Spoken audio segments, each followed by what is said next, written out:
Oh, here's some advice somebody wants. Bill, my girlfriend looks like a centerfold. Good for you. She's blonde. She has a beautiful face, a tiny waist, and giant cans. I have outdone myself. Well, what the fuck, man? Don't you sell yourself short. Maybe you're a stud. So he says, however, having a girlfriend of such caliber, as you might imagine, comes with its share of problems. Oh, Jesus, here we go. Like your good self, I battle keeping my temper under control at times, and particularly struggle when my girlfriend and I go out in public together. In short, the amount of male attention she gets is ridiculous, and at times it's infuriating. Have you ever found yourself out with a girl and noticed that every man within a 3-mile radius, from the sweaty 22-year-old walking boner to the porky, sexually frustrated father of 3, is blatantly staring at her tits and her ass? I've always been of the opinion that if a girl is obviously with a guy, whether you know him or not, it's a gentleman's code not to have a staring contest with her ring piece. I don't know what that means. What's that? Looking at her pussy? I have no idea. This guy's from Australia. If a girl is alone or with girlfriends, sure, objectify the shit out of her. But I think if a girl's holding hands with her boyfriend and you make it obvious that your helmet is pressing against the inside of your front zipper, then you're a cunt. Nothing serious has happened yet, but the weather is getting warmer. The outfits are getting smaller, and I'm concerned I'm going to wind up with some pervert's blood and quite possibly cum on my hands. All for now. All right. This is a tricky situation, sir. You know, it's a very tricky situation. You know, there's a price you pay for everything. All right, you're the one who has a centerfold fucking girlfriend with a great ass and a nice set of fucking tits, and you just have to. This is how I look at this shit. As long as your woman isn't going around trying to get attention, if she's just fucking standing there and she's so goddamn stunning that men are looking at her, but, you know, she's not, ooh, I dropped my lipstick, and then slowly bending over at the waist while looking over her shoulder. If she's doing that, I can tell you right now, bang her another couple of times and then fucking dump her. Because she's going to be an absolute fucking nightmare. And you don't need that in your life, okay? But if she's just a stunningly gorgeous woman, that kind of comes with it. And if you lose your fucking temper and you start acting like a maniac, that's a great way to eventually annoy the shit out of her.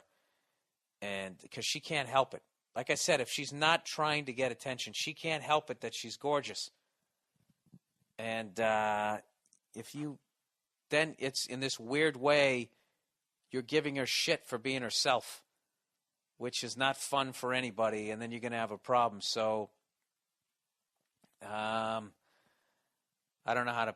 You know what it's like? It's like when I whore myself out at the end of my shows and I sell DVDs. All right, I don't have to do that, but I choose to do it, and I'm standing. There's a choice I fucking made, and then I stand there, and what's going to happen? I answer this. Yeah, this is one of these podcast questions. All right, eventually somebody's going to come up and they're going to fucking insult me, tell me they didn't like my act, tell me they didn't think I was as funny as when they saw me on TV, and I can't get mad. Because it's my fucking fault for standing there like an asshole. Just, you know, I put myself on the dunking stool. And I got to admit, sir, if your girl is the way that you describe her, you just have to accept that it's par for the course. And just give yourself a little halftime speech before you go out. You know, I'm not going to lose my shit. But if it is overt, there has to be a way that you can fucking address it without pissing her off. Without, you know, you also don't want to get into a fucking fight. I don't know. Just say, hey, buddy, can you limit it to 5-second shifts of staring at her? I can't say tits. I don't know what you do, dude. That's a rough one. That's a rough one. Man, that takes me back to being. Jesus Christ. I was like 21 years old. I went out on a date with this girl who was well out of my fucking league. Just because I didn't have the confidence to fucking be with her, you know what I mean?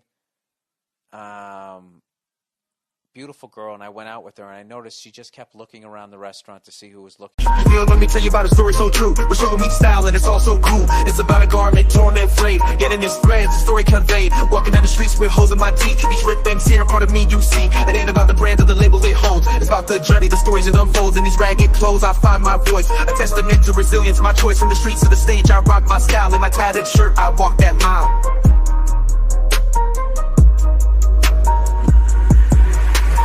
Ripped and torn, but still I stand in my ragged attire. I command, it's not just fabric, it's a statement. I preach in my threadbare garment, I find my reason.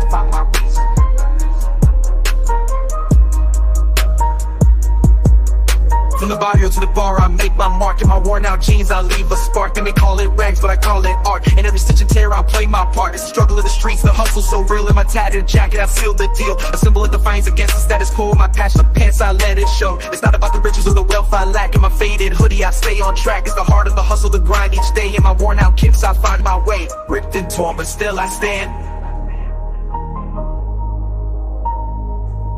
In my ragged attire, I command. It's not just fabric, it's a statement I preach. In my threadbare garment, I find my reach. So here's to the ones with the clothes that tear. In our patched up attire we have, so let the world see our garments worn. For in our rags, our stories are born. In the language of the streets we speak. In our torn up clothes we find our peak. Looking at her, and I remembered it annoyed the shit out of me, but I didn't have any experience with beautiful women, so I just sort of accepted it. And but I never went out with her again. I tapped out somewhere through the fucking dinner. Even back then, I was an angry son of a bitch. I was like, let me get this straight. I'm buying you fucking dinner, and you're looking around to see who else is staring at your tits. Yeah, you're a cunt. Good-looking cunt, but cunt nonetheless. Someday those looks are going to be gone, and I'm just going to be left with a cunt. You know? Who's going to be a psycho cunt because you're an attention whore, and when the attention goes away, you're going to be like some celebrity who fell off the fucking mat. Yeah, fuck this bitch. Fuck this. You know? And that was the end of that shit. This podcast is fucking horrific.